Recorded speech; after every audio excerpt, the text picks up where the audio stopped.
feeling like a shark in a shrimp tank. Big fish, small pond in the shrimp tank. When it's sink or swim, only option is to win. In the murky water, not a thought of giving in. I've been feeling like a shark in a shrimp tank. Big fish, small pond in the shrimp tank. When it's sink or swim, only option is to win. In the murky water, not a thought of giving in. Welcome to the shrimp tank.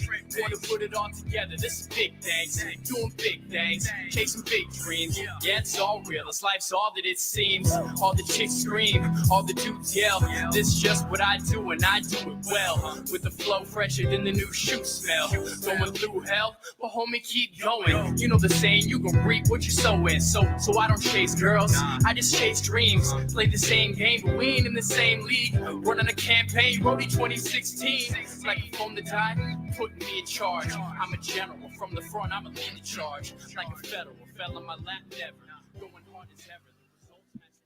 Good afternoon, everybody. Welcome back to the Shrimp Tank podcast powered by Celsius Beverage. This is your first time tuning in. You catch all these amazing episodes up on our website, shrimptankpodcast.com. I'm joined every week with my co-host, Dr. Kevin Cox, who's going to share a brief update what is hot at FAU right now. Well, it's a busy time of year. We got a lot of pitch competitions going on. Our big finals round of our, our signature annual event, our business pitch competition is next Wednesday. That's open to the public. You can type in FAU Adams Center, type on the competition, register and attend and come watch those pitches. And then on Thursday night, we're going to have a massive celebration, celebrating all of our winners and participants. We're going to do that out at Tech Runway. And that event's also open to the public, but guess what, folks? It's sold out. So if you didn't register, you missed out. You blew it. It's too late. Tough cookies. Well, you guys never sell these events. What's going on? You know, at least this far in advance. You've sold them out like a day or two before, but weeks prior, that's, I feel like, unheard of down here. Yeah, we're trying to do some more synergistic things rather than a bunch of, kind of smaller events. We're collaborating with Tech Runway, with FAU Wave, with the veterans program that I run, with the students, the Spanish track, and the youth track, first time ever this year. So we're bringing them all together. So we're actually not very surprised that the event is full. That said, if you were to find that event on Eventbrite, you'd see an email there where you can inquire about getting registrations. And we can maybe accommodate a few more if you're really interested in attending that. So what you're saying is you're accepting donations to the FAU Adams Center for We're always accepting sponsorship and donations. And remember, folks, those are 100% tax deductible because here at FAU and the Adams Center, we are a 501c3 and we are glad to partner and could use the support always. Well, that's awesome. Well, this is your first time tuning in. This is the podcast where street smarts and book smarts collide. We get to interview the best and brightest entrepreneurs from South Florida, find the do's and don'ts of running a business. And this is the first season where we have a FAU entrepreneurship class sitting in on the podcast. Half the class sits in, the other half is sitting back watching it on YouTube, or at least we hope they're watching it on YouTube, right? Yeah, and the other half's at home today. I don't know, like nobody showed up. No one showed up for class. Come on, Kevin. Too easy going. You got to put your foot down. It's a requirement on Wednesdays. You can't be at home watching this on YouTube. Yeah. If you're listening out there, put a comment so we know that you are indeed watching if you're an FAU student, okay? And ask our guest a question, and I'll read it out loud during today's episode. Okay, let's get into our guest today. Val is the founder of JVX Tech, and we're going to get into detail about her entrepreneurial experience in general, but also, she does a lot with FAU, so I'm excited to hear. Val, welcome to the Shrimp Tank. Thank you. I'm excited to be here. So kick things off. Tell us a little bit about the brand. Of course. So to clarify, I am the co-founder. I have a business partner. A little bit about our brand. Basically, I absolutely love helping a startup get started, basically, and helping them succeed. And there's no easy way to do that. And the key to a successful startup, from what I've seen, has been really focusing on how you structure the company from the beginning, having, standard process operations, your legal side of things, and especially in the health industry, it is really important to have all of those things in place in order to scale and grow appropriately. I think that's missing today because so many entrepreneurs look that it's so easy to start a business, right? Shopify, you can start an Instagram account for free, you can start a website for free these days, and they got going and they start utilizing Google ads, Facebook ads, and business comes in.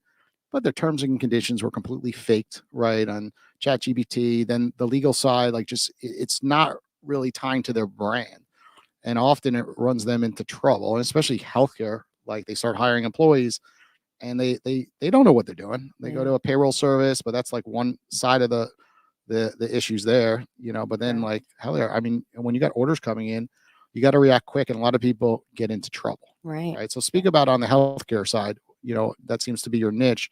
Why healthcare, and what are you guys doing that's unique? Of course. Yeah. So healthcare, just quickly, for me, has always been a part of my life, and what I've wanted to do is I'm Colombian. I'm an immigrant, and my dad was a dentist. And basically, when we moved here, we lost everything. The classic immigrant story. And because of that, I decided that I really wanted to be a part of changing healthcare here in the U.S. I would get ear infections, and we couldn't go to the hospital because that would put us out of food and stuff like that. So early on, that's just definitely what I wanted to do.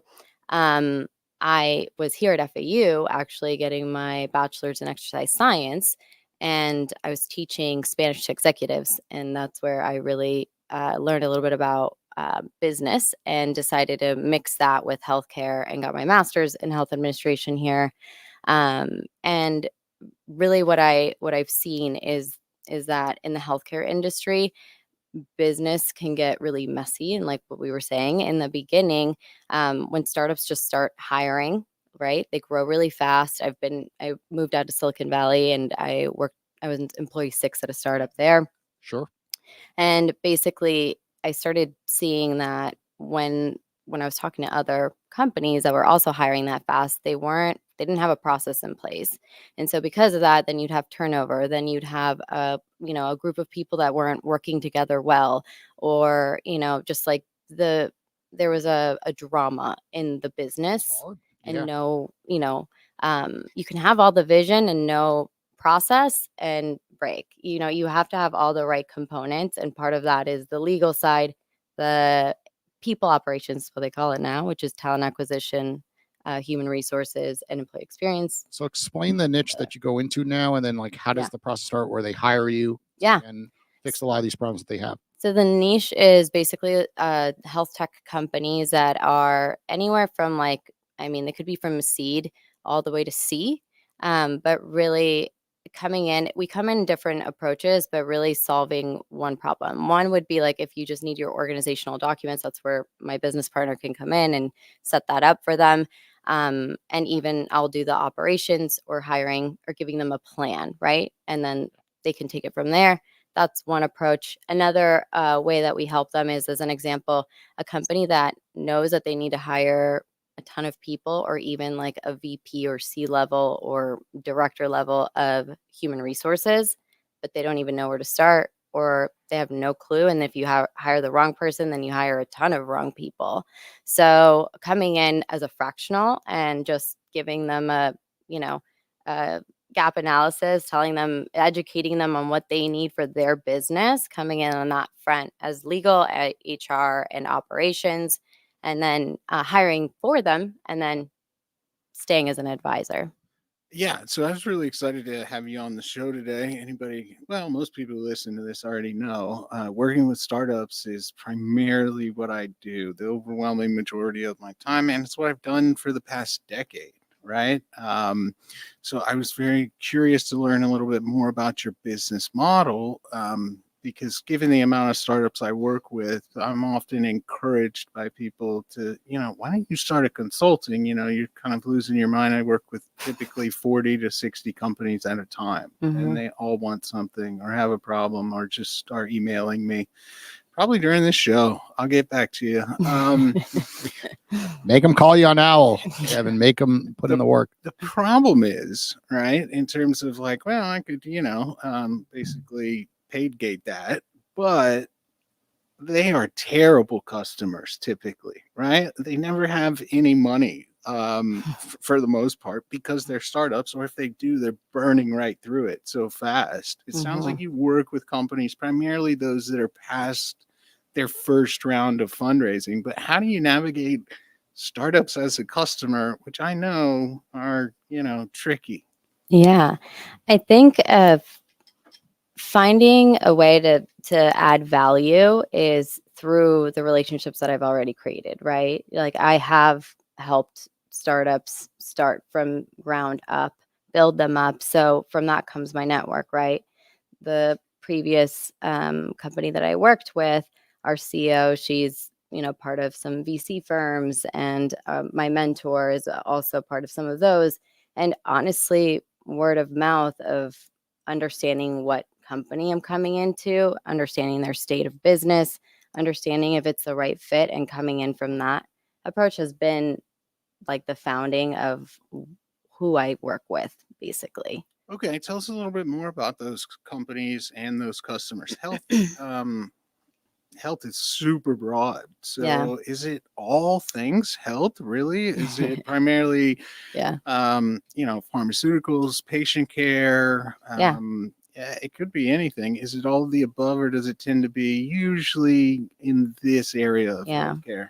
I'd say usually in the like telemedicine, mostly remote companies, like healthcare companies that have a remote workforce that do deal with patient care, and are usually like smaller. They start from like 50 to like 100 and are scaling from there. And mostly like virtual services. As an example, the last company was asynchronous telemedicine that they offered. They now are one of the ones that power Amazon. So that type of different healthcare that isn't the traditional teledoc, as an example, but Yeah. in that realm. Okay, so definitely later stage than the messy companies I'm typically Mm, love all the companies work with, but usually they're 1.5 to 5 employees, most of yeah, which those aren't are being tough. paid. Yeah. So they're really really kind of early stage, but Yeah. that's a lot of fun. And then they do scale up quickly once they figure out a business model that is reproducible and works, and something that can potentially scale. It's kind of finding that fit that we spend or waste most of our time doing. I would say with the 1 to 5, I would love to start with a company like that, because that's where I started with. My previous company was Hello Alpha, and it was so much easier to build, right, or help like put a process together or structure from the beginning, because it was so much easier to scale. Right, I was with them when the pandemic hit. I was able to hire people very quickly, very efficiently, and have retention because of that.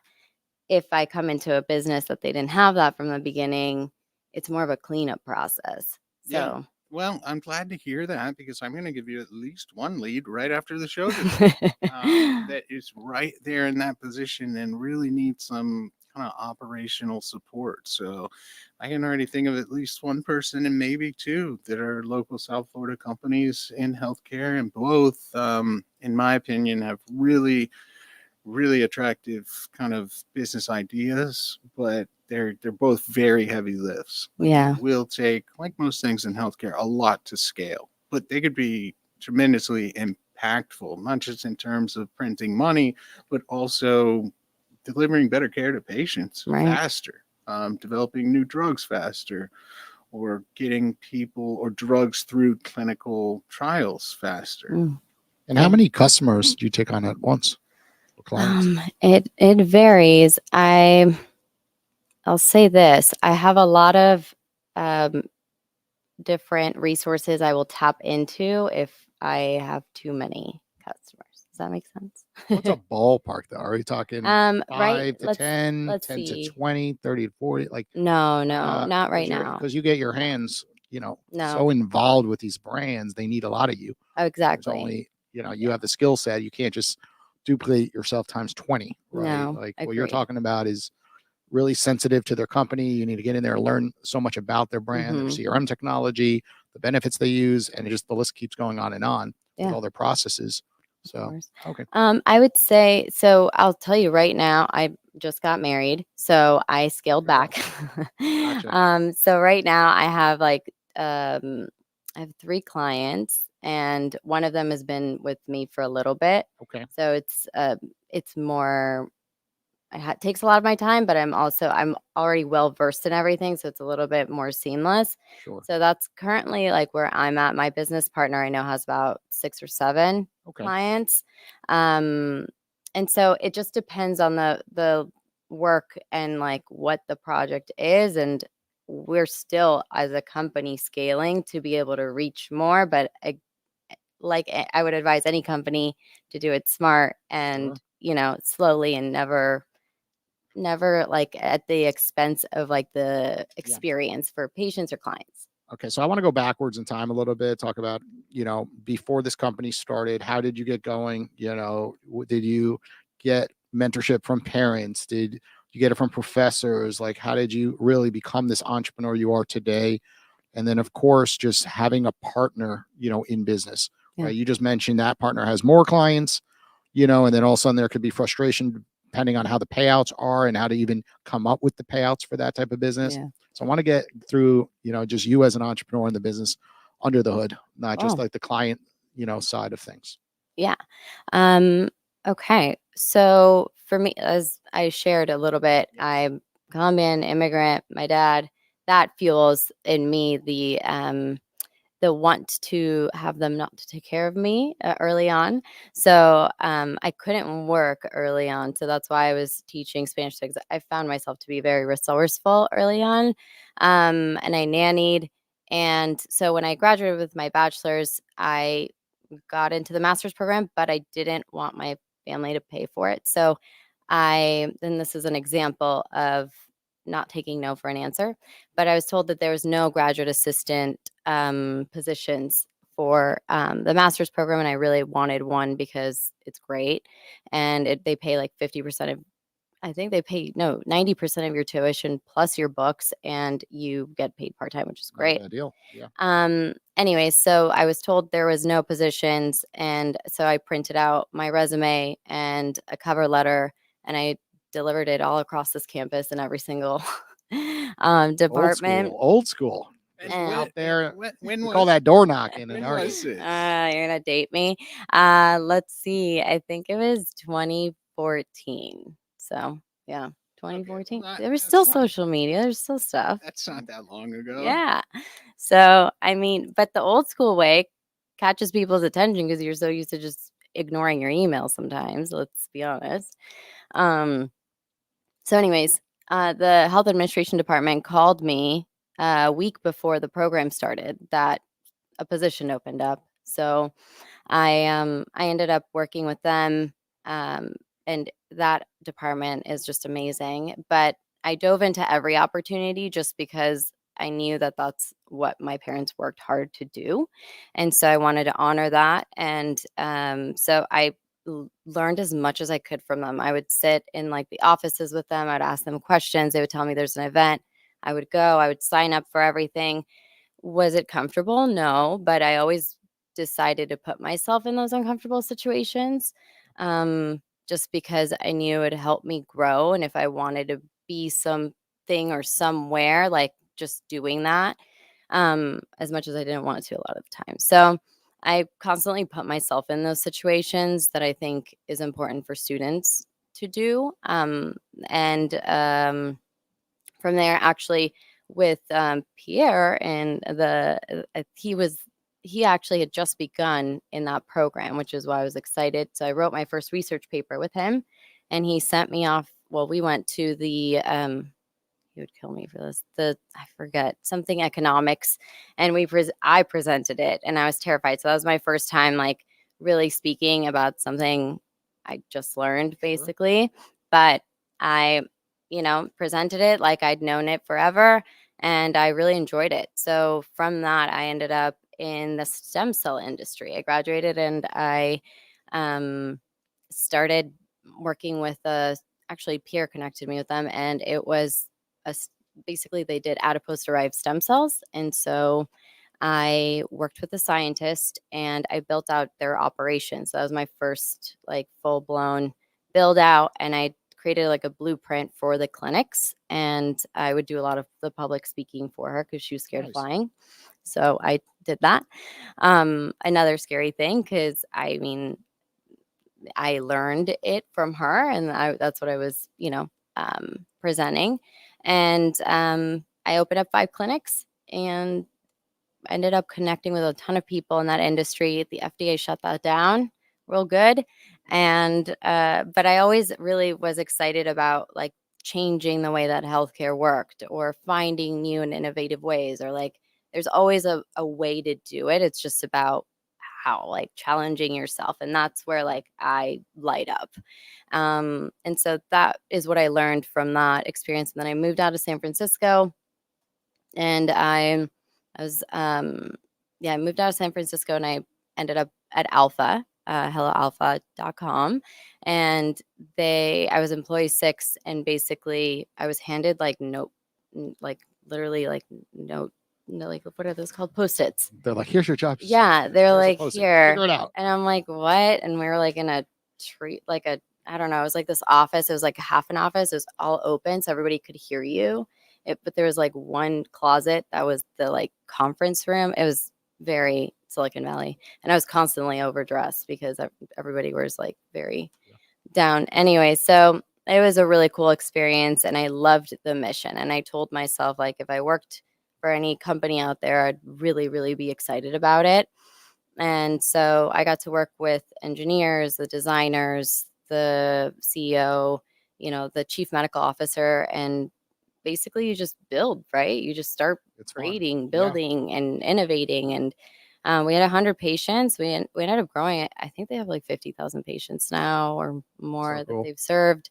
And so I helped build all of that patient side, and learn design and product and talking to engineers and all that side. And then that happened successfully, and our retention was very high for that department. So one of the board members asked me to take a career pivot and become the head of people and help the rest of the company scale when we got our Series B funding. And so I ended up scaling them from, I think, 60 to 180 in under 18 months, and very low turnover. I think it was like 7%. And so I found myself like, I got more education at Cornell, and I ended up loving that. And then I realized that there's a lot of companies that don't scale correctly, and there's a way to do it. You just need to be resourceful and have like the right people to do it. Awesome. So you took a big pivot, went out on your own with your partner, of course, and now on a goal to impact millions and millions of people, because as you impact one brand, they could have 100 employees, but that could grow to thousands of employees and just make massive amount of impact. What I took from that story is just open as many doors as you possibly can, and pretty much just take opportunities. You don't know what's going to come at you when you open up a lot of doors, and just run with it. You took an opportunity in San Francisco and ran with it. And, it doesn't always work out, right? Lots of times with 5-6 employees, that company would be out of business in 3-4 months, right? And in your case, you believed in it so much. The other people, part of the team, did as well, and just absolutely scaled it and led to so many opportunities. It's so cool to be in those early stage brands that do that. We're going to take a quick commercial break. Well, I was just going to add one thing for any students who might be listening out there. Those graduate teaching assistants and graduate research assistant positions still exist. They still steeply discount tuition. And the health administration department sits within the management department, which is the same place the Adams Center is. But even on the non-health admin side, we have those positions in the graduate business college. And anybody who works with them or with the Adams Center, they typically, if they're good, right? We know Val was very good. They typically, and I make sure they end up wherever they want when they're done with school. And we still very much do that today. So if you're looking for one of those positions to subsidize graduate school, reach out. Go Owls. There you go. We're going to take a quick commercial break to hear from one of our sponsors. We get back, we're going to jump into our next segment of the show. Join the fastest growing community of professionals on the internet with OWL. Access new networks and otherwise unreachable professional contacts through the one-on-one call feature on the app. Scroll through the list of available professionals and join them for a quick call to build rich connections, expand invaluable relationships, and to broaden your professional landscape without needing lofty referrals. Owl. We bring vetted pros to your doorstep 24/7 on demand. Join our community by signing up at owl.com today. Hey, everybody. Welcome back to the Shrimp Tank. Catch all these episodes live every single week. We air them up on YouTube, my LinkedIn account, Jason R. Hill, as well as Instagram these days. And you catch the episode, drop a question in the comments, and get the opportunity where we will ask it during the show. Okay. Val, in this segment, it's called What's Hot. Our FAU students are going to ask you a question and dive deep into, what they're asking you about in business, what's hot. So we're going to start with our first student of the day. Hello, thank you for finding time and coming here to FAU to show a little bit of your experience and what you've done with yourself. My question for you is, early on you said that you were very resourceful, and I'm sure that grew as you continued being more and more resourceful with your stuff. My question is specifically, what skills do you think would be very beneficial for somebody who is trying to do what you're doing right now, and they're here at FAU, starting on their first year in university? Yeah. What I'm doing specifically, like my job. Yes. Well, it's funny you say that because I never thought I'd be doing what I'm doing. And I feel like that's a big thing when you come to school. You think you're very clear in what it is, but you might end up doing something completely different. So my recommendation and what I've done since I got the opportunity to work is to always just do what I'm doing to the best of my ability. And that would mean, like, even if it's the most simple, like smallest job or whatever that looked like how good can I do this? And I feel like that gives you insight to your skills, to what lights you up and what you like and don't like, that will ultimately lead you to what you're supposed to do. If it's what I'm doing exactly, then I would definitely just follow, like, learning as much as you can about healthcare. And even at this age and where you are at school, like attending as many events as you can and connecting with your peers, because you're all going to be each other's people that you hire, and with the professors at the school. Ask them questions, ask to be a part of their networks, what associations to join, and use that, because all the connections I made early on from doing that, I still tap into now that I'm back in Fort Lauderdale. So definitely, that's what I would say. Great points. And we got a couple big events next week where you can There you go. definitely meet some founders, business owners, other stakeholders in our ecosystem. So great opportunities always here at FAU. And of course, on the Owl app, all our guests download it, become experts, and a week later they make themselves available, right? But you have to make sure you follow the experts so you get a notification that they're available to chat, and then jump in there, stop what you're doing, and call them. Too often people are like, I'm watching a TV show, I want to get to the end, and I don't want to hit the pause button. And I look at that as crazy. You have an entrepreneur that is giving back their knowledge on our platform for $1, which is practically free, and all the students have money in their Owl accounts. We loaded it up, but week in and week out happen on the show, and we see entrepreneurs getting calls, but not from students. So it's like, take that opportunity, because no one really knows that trick exists. So to get in there and have a one-on-one conversation with Val next week is a phenomenal opportunity, right? Because her time is so sensitive, of course. Okay, we're going to take a question from another FAU student. I don't think my question is really good, but were you expecting to get into the medical field? Were you expecting to get into the medical field when you were in FAU? I always knew I wanted to be in the medical field. I didn't know I was going to be in the operations side. I thought I wanted to be a nurse anesthetist, but then I actually, because I couldn't work, I volunteered so much in the hospital, and I was like, can't do this. So yeah, that's a great point. I know a few really sharp med students who, when it was time for residency, it was like, oh, wait a minute, I hate this, actually. So where else can I fit? And luckily there are plenty of opportunities to interact with and be a part of healthcare systems, the industry as a whole, without necessarily working from a hospital directly with patients. That's not for everybody. Yes. I'm also an immigrant. I'm from Brazil. And I think that it's a lot of respect, like you come from another country and you come in with that drive to do everything you can to stand out and, become like entrepreneurs, starting a business. I think that's really cool. And I really identify with that. But I have two questions. So you said like you're giving out advice and consulting, right, to healthcare facilities.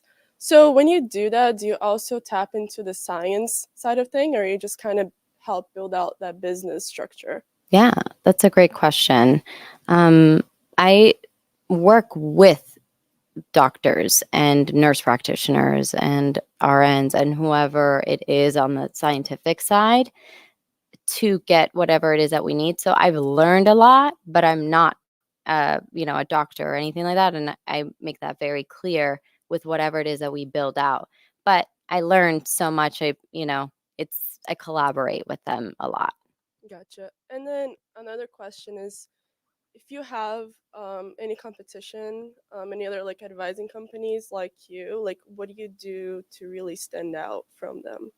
Yeah, I mean, our I don't think we have like competition. I don't even know. Like, there are so many ways that you could look at a competitor, right? Like, if I'm hiring a talent acquisition company, could be a competitor, But specifically, what we do exactly, we've actually had one of them reach out to us to help them streamline their workflow, and we're collaborating from there. So at the end of the day, if you think about it, we're all trying to achieve the same mission, which is like change healthcare, make it better, put patients first, right?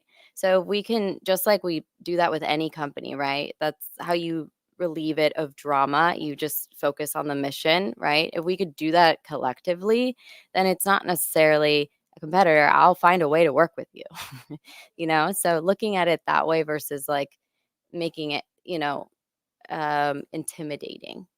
Those were some great questions. Way to turn things around after that last one. All right, so now I get to ask a couple questions because I want to.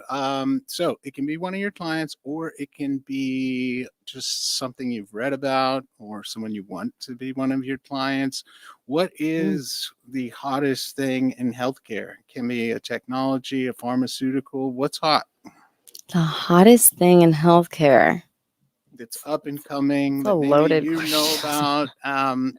There's a lot of Okay. different sectors, but something Well- more specific than like a general, like, well, personalized healthcare is Okay. coming, or this or that. Okay, I mean, this is a really tough question for me because I'm a perfectionist and I'm going to want to answer this right for myself. So, but I'm not going to.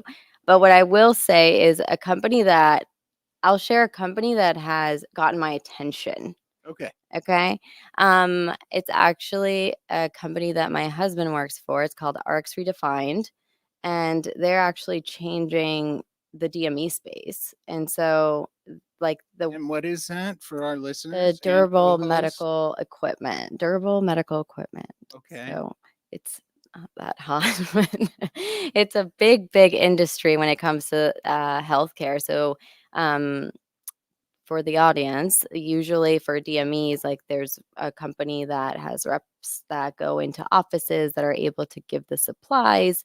And so this company is kind of changing that and applying also some software into offices and facilitating this for providers and really streamlining patients. And basically, they're receiving faster and better care through this company, which is in adversely hurting other DME companies. But at the end of the day, it's really, really achieving that goal. And from what I've seen, they're a very, very well structured startup that I was very impressed with how they're doing things. So, Okay, Yeah. very cool. Let's see if any of the smaller startups that I work with have come across your radar. Are you familiar with a few companies? I'll just list them all at once. Evolve, spelled with a Q, Modern Trials, or Golden Hour Medical.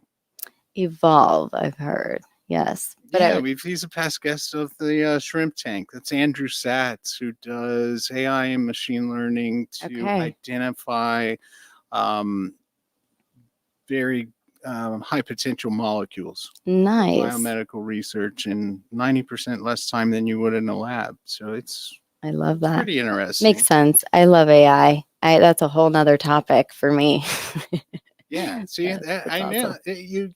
being the grad assistant. Like, I was a nerd. Okay, I am a nerd. Like, we've all figured it out. Like, she seems really cool and outgoing, but she's a nerd. Like I'm a huge nerd.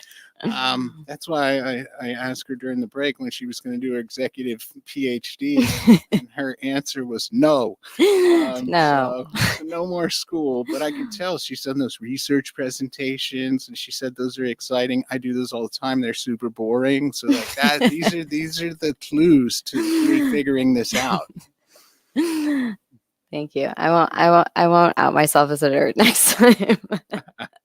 Okay, I'm going to head over to a conversation that I understand a little bit more. I'm not as deep as you two in the medical field, but when it comes to hiring, that seems to be one of the biggest issues with most of the brands that come on the Shrimp Tank. Right, and early in the show, you said you helped the company go from in the 60s to close to 200 people in a short time period, and also at 7%.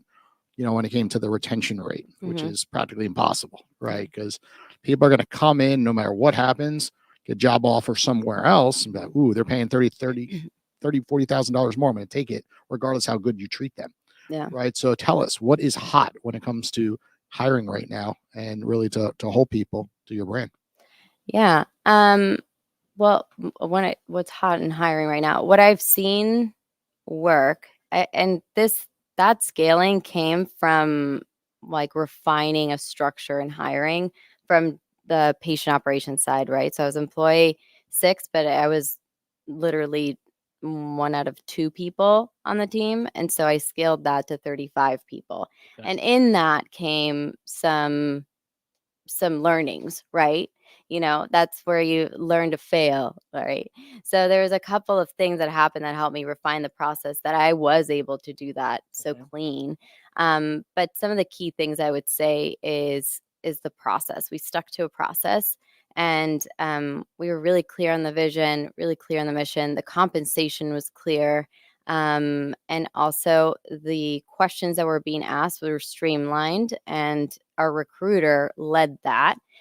Also keeping into account diversity, right? And making sure that it was a clean process for that, and that everybody was evaluated equally. So I've seen a lot of companies have a clear process, but then on the other side, like the real work environment, is different, right? Yeah. You can put anything on paper, email, and you're like, okay, that's all great. But in the reality, when the leader shows up, like, they're annoying, right? Or, they're rude. Yeah. Right? So kind of talk about just the real live situation, why people wanted to come to the office on a weekly basis, and what you guys do to make it special. Yeah. Regardless of pay, of course. Like, anyone could just pay them more. Of course. And that's a really great point, because, as we paid, as an example, cash and equity, right? So that gives you skin in the game, and that gives you some leverage, as like you're working all towards someone, because you're all going to make off of that, right? So that's one piece. The other one is having like a really strong people operations person that is streamlining communications across managers, across all of the departments, and has a seat at the table in the executive team that can speak for the people, right? So I think that really brings it together to help remove potential toxicity that may exist, and do it fast, and have people on your side to help you do it. Yeah, those are great points, because we've seen so many business owners come on the show, and it's just like they try everything, and then they have 20 to 40% retention situations going on with their brand. They jump right back to Indeed, and just like hiring, firing, right? And lots of times it starts at the tippy top, the leader. Yep, right. It does. Walking in the front door, saying good morning. Right. And after a while, sometimes it gets old, but it still means something. Lots of course. Yeah. Right. And it's not just a motivational quote on the wall or a post on social media. No. It's showing up. And I like the part that you said you gave equity out, right? Because lots of brands, try to hold it just for the CEO, and then they just, I'll do equity one day, right? But when you have a team around you, and they get shares of the company, that they've been part of that journey with you, especially when it's small, when it's Mhm. under 30 people, it means the world to them. Yeah. And know that like the vision is there. Like, hey, one day we're going to impact millions of people with this technology, and just keep saying it and saying Right. it. And then one day, it happens. Yeah. Right. And they're like, that was the coolest part, being part of that journey in those early days, just with the process, working late nights, and it was worth it. Mhm. Totally. We're going to take a quick commercial break here from one of our sponsors. When we get back, we're going to jump into our next segment of the show. Step into our state-of-the-art innovation lab and create your digital future. Oz uses cutting-edge technology and 22 years of industry knowledge to enhance customer experience through digital innovation in a variety of expertise. Oz is a leading global consulting company whose services and solutions are trusted by startup, midsize, and even Fortune 500 companies. Get to know more about Oz's Salus, a mobile solution bringing us back to max capacity, and their latest solution, Rainmaker, saving insurance companies years of work. To learn more about Oz and their exciting technologies, visit followoz.com. That's FOLLOWOZ.com.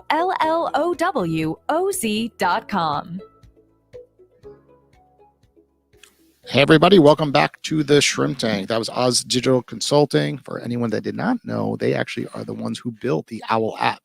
Good at building technology, really good with AI stuff. So if you need something built, go ahead and reach out. But of course, they look mostly for companies that are not startups. They're 50 plus employees. So be careful if you're a startup. They not the cheapest one around if you need to wing it in those early days. So Val, on this segment of the show, it is called Hot or Not. Not Hot or Not. It's called Plead the Fifth. Sorry about that. Need a Celsius, I guess, to wake up. So Plead the Fifth is all designed where we ask a question, you don't want to answer it. You say, I plead the fifth. Okay. So let's talk about your biggest marketing failure, right? You had a company that, only had 6 employees. You got some funding and you're like, oh, we got money. Now let's go spend it and do something cool with marketing. What was the biggest financial mess up when it came to marketing that cost you guys a lot of money? Marketing. We kept someone in a seat way too long that we knew wasn't producing. Okay. Right. I would say that. Yeah, which is hard. Yeah. You gotta terminate sometimes when you see the data and the data says fire, but you're like, but they're so nice. I like grabbing dinner with them. Exactly. Right. And they're a cool person, but the data says, they're not bringing up new business. Right. Cool. Okay, so you've helped with all this hiring, scaling employees. What is the hardest state to hire people in? State? You mentioned so many virtual-oriented companies. I imagine you're doing hiring from different states. I know which one I would guess based on some of the regulatory requirements. But what about from your perspective? I mean, I guess it's not hardest because you could hire from any state, but I would say like California is definitely like one of the. Yeah, that's the one I had in mind. And why is that? I would say because, well, right now it's evening out also with New York, I would say, and so Miami. Just also their compensation is much higher than other states, but I had a approach towards that, but we did lose some people that we wanted to hire from there because of that. There's other reasons, but yeah, that would be the main one. Yeah, that's one of the things we talk about with our startups because so many of them are working virtually now, and they may be familiar with laws that are typically like we don't have employment law in Florida, right? We just have federal. Well, that's not the case everywhere. No. And when you hire someone from there, those laws apply. So you need to be familiar with those laws or work with an expert like Val who can help you navigate and say, wait, where do they live? Yeah, exactly. Okay, there need to be some other policies and procedures or steps into place. That's an area where I've seen some costly mistakes. Costly mistakes is a good way to put it. Yeah. That's why we usually standardize, like if you are hiring across all 50 states, like a handbook that could cover all of them. Okay, now let's get it. And you get some fines along the way. Yeah. It's hard to avoid all fines in all these states. All right, let's get Val to plead the fifth. Who was your worst professor at FAU? I plead the fifth. We got her. It's easy. That's what I was going to ask. I had it lined up. Yeah, no. Okay, who was your favorite professor? There you go. That's plead the fifth. Well, I'm not now gonna You do said that. worst. You think a favorite? Favorite's easy. No, I No, can't there's do no that. one favorite? All of the health administration department equal. Okay. Okay. except for that one that she won't name. Okay. Well, Val, thank you for joining us here on the Shrimp Tank today. For our audience listening, if they want to get in touch with you, what's your website? What's your social handles, for example? Yeah, totally. So www.jvx.tech is our website. And you can always email us at contact@jvx.tech. And our handle on Instagram is everything's jvx.tech. So There you we can go. look us Nice up. and easy. Same on LinkedIn. Good so, marketing right there. yeah, Keep everything uniform. easy. Right? Too many times new entrepreneurs Mhm. mess around with different social handles, different names, and then it becomes an absolute mess one day, of course, fixing it all. Well, thank you for joining us here on the Shrimp Tank. Everyone listening, we'll be back next Wednesday around 1 o'clock. Take care. Thank you. Feeling like a shark in a shrimp tank. Big fish, small pond in the shrimp tank. When it takes